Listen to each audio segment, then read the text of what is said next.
And it's one of those things that I think in the back of our minds we recognize as a part of life that's definitely, death is just kind of a part of life.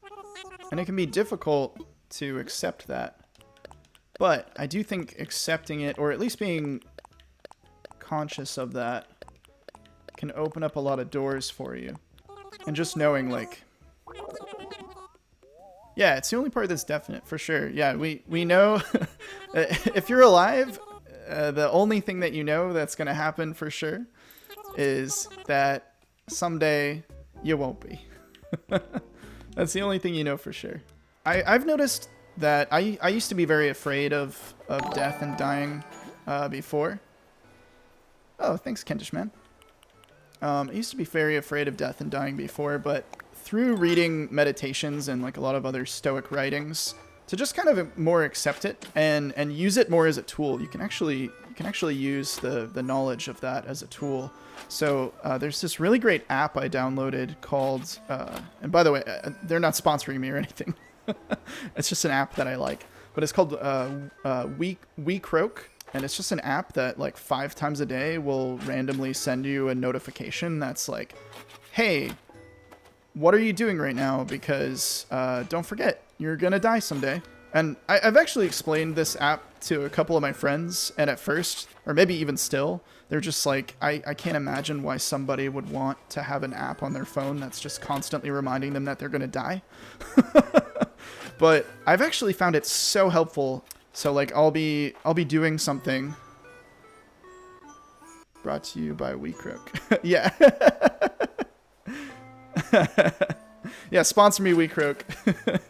We're all gonna die someday, so you might as well sponsor me.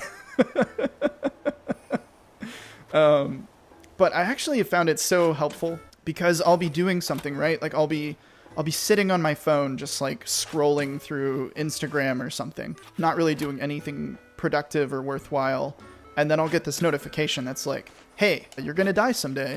And so then I kind of sit there and I'm like, oh, you're right, I should stop scrolling through Instagram and go do something. So that's the other part of that too, though, is I don't think that every second of every day needs to be filled with productivity, because honestly, if you do that, you're either a superhuman, or 2, you're just going to burn yourself out. You're going to be so burnt out. It'll last a little while, but you're going to burn yourself out, and it's not going to last.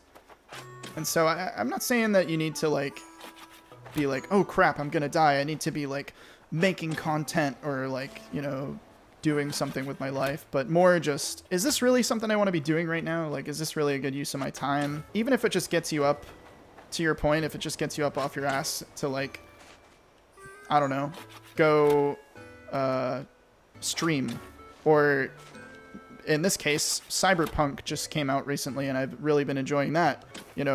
That's something I enjoy. So at least if I'm going to be wasting my time, I would rather be doing something that I'm enjoying.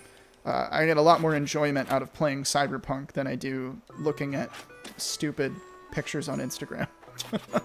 Yeah, actually, Instagram and Twitter and like all those apps, I did delete those apps off of my phone for a minute. And I honestly really enjoyed that. Like, I really enjoyed not just constantly being bombarded with information. And it was kind of nice. I did re-download them, though, mainly so I could use them for like my streaming stuff, because I have like an Instagram and a Twitter and stuff for it. But I think I'm going to delete the apps off my phone again, because I've been finding that I spend way too much time on there. And it's thanks to that app, WeCroak.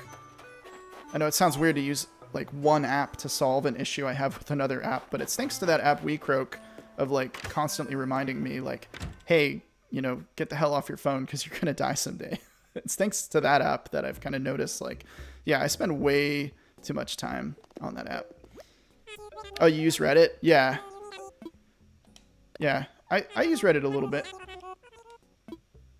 I think Reddit, though, Reddit is really good at tricking you into thinking that you're doing something productive. I think, welcome to Philosostrich app critiques. But I think Reddit is really good at tricking you into thinking you're doing something productive, but really it's just like using an algorithm to suck you in my opinion. yeah, it makes you think you're like, oh, I'm really informing myself, but really, you know, anything that's super important that happens, you'll probably hear about it at some other point. Yeah, YouTube is very, very good at doing that as well. YouTube can really suck you in. You're just like, oh man, especially those. Speaking about wasting time, but I don't know. I feel like I learned something whenever I watch these videos. You know those videos where there's like that guy who lives out in like the tropical rainforest, and he builds like little houses and like swimming pools and stuff out of like mud and bamboo and stuff. Man, those videos are addictive. And YouTube just like serves those up to you, because like you're not going to find that on your own. It's like this algorithm is just like feeding you those. But yeah, definitely very similar. Which, sorry for anyone who's listening to this and I first inspired you to not get sucked into a YouTube rabbit hole and then immediately convinced you to go look that up. I don't know, it can get really overwhelming in life, especially with like technology, where you just have like all of these inputs constantly. And I actually noticed this, going back to Cyberpunk, I noticed this when I was playing Cyberpunk, because I started the game as a, like my class or whatever was Corpo. And so my character, he like was listening to the news on the radio, but also was getting a phone call, but then also there were all these other things popping up, and I was just like, man, this is really not tranquil. I feel so distracted right now. And I think that kind of goes back to what I was talking about earlier too, with like not really wanting to have Instagram and Twitter apps on my phone is just so distracting. Because like at first I tried just shutting the notifications off so I wouldn't just get bombarded with them all the time, but eventually it's you just spend time on them anyways, even if you're not getting the notifications. But I do think it's a good practice to just keep things as simple as possible. Simplicity is often best.